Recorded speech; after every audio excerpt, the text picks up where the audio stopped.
গতকাল রাত্রে ত্রিপুরা বিশ্ববিদ্যালয়ের সামনে থেকে জুটান মিয়া নামে এক যুবককে ব্রাউন সুগার সহ আটক করে আমতলী থানার পুলিশ এবং আজ তাকে কোর্টে তোলা হবে বলে জানান আমতলী থানার ওসি রঞ্জিত দেবনাথ।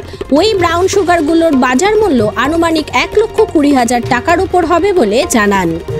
রাত্র অনুমান 10:30টার দিকে আমাদের কাছে একটা খবর ছিল যে ত্রিপুরা ইউনিভার্সিটি সংলগ্ন এলাকাতে কিছু ড্রাগস ব্রাউন সুগার কেনা বেচা হবে। তো সেই অনুযায়ী আমরা উৎপেতে বসি এবং যখনই ও আসে তখন ওর কাছে আমরা এই 3টা পেয়েছি, কিন্তু যার কাছে বিক্রি করতে এসেছিল তাকে আমরা মানে ঠিক টাইমিং মিলেনি, তার জন্য আমরা তাকেও পাইনি।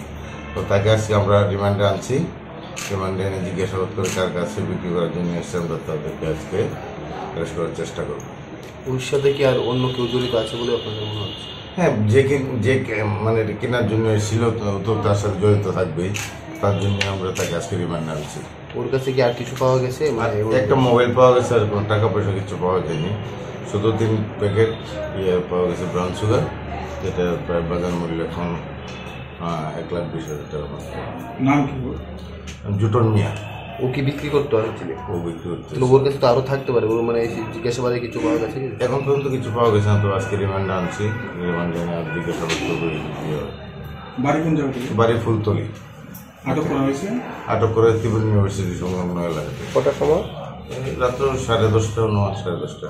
কতদিন ধরে এই ব্যবসার সাথে জড়িত? ও তো অনেকদিন ধরে, কারণ আমার সোর্সের যে খবর অনেকদিন ধরে সে জড়িত এবং তার সেই সোর্সের খবর অনুযায়ী তাকে ধরে। বাকিটা আমাদের ইনভেস্টিগেশনে তাকে রিমান্ডে আনার পরে আমরা আশা করি পেয়ে যাবো। এমনিতে কী করে উনি? এমনিতে আর কী করবে, এগুলি করে।